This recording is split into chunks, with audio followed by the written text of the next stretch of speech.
Okay, my name is Jack McLean, and I'm originally from Glasgow in Scotland, and I came to Japan about 29 years ago.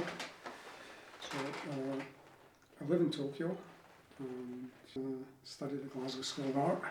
I'm not sure what my style is. I paint mostly figurative paintings, and I do a lot of drawings, and it's all pretty much all figurative.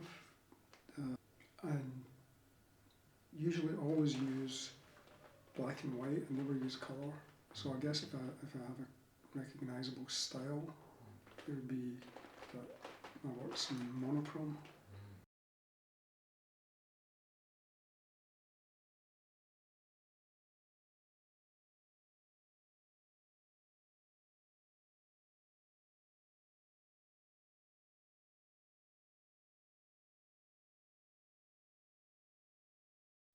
Okay, when I knew I was coming to Tenjin-yama, I had some ideas to do very big paintings, but now, since I came here, I haven't done that. I decided to do something else. I'm doing the exact opposite. I've been doing tiny little paintings about this size.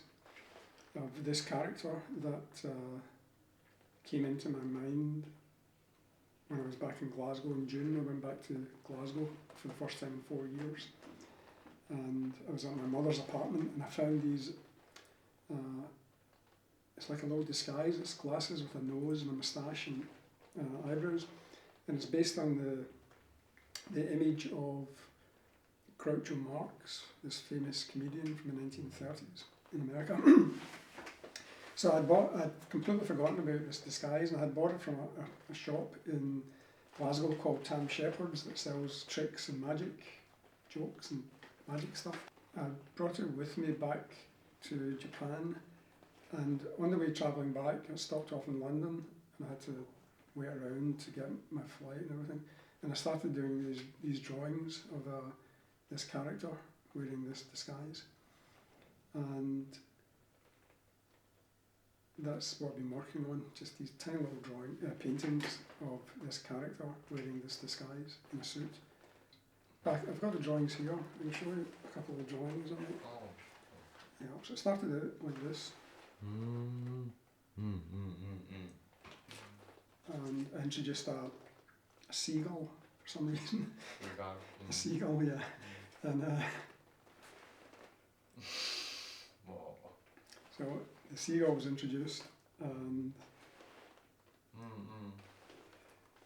there's a Punch and Judy. I don't know if have you heard of Punch and Judy?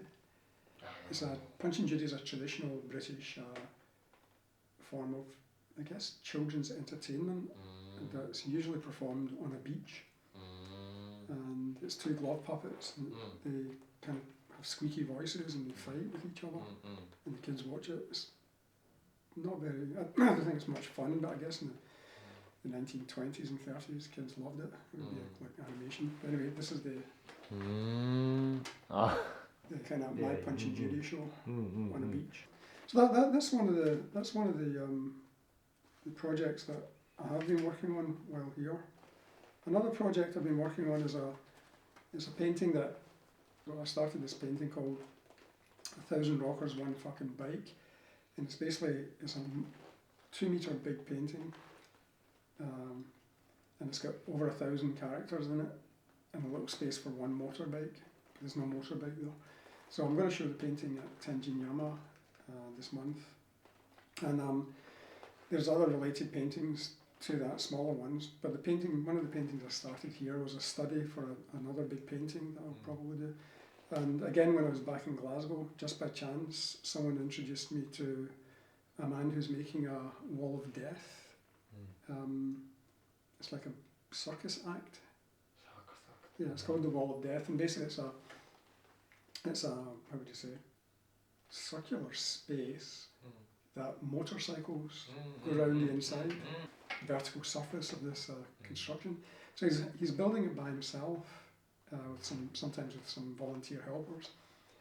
So it is a kind of fascinating project, and for a long time I wanted to do a painting of the Wall of Death. So it was just by chance that I found out about this guy. and I went, and it was fantastic to see a real wall of death being built. So I started doing the little study for that, and I'm hoping to show that in the exhibition as well. But my work is kind of detailed. It takes a long time to like the big painting at 1,000 Rockers on fucking bike. It took over 2 years to complete. This little study that I thought I could do, in a few days, is going to take about another week at least, or more maybe, of quite hard work to get it finished. And then if I do start the big painting, it will probably take another year or so. So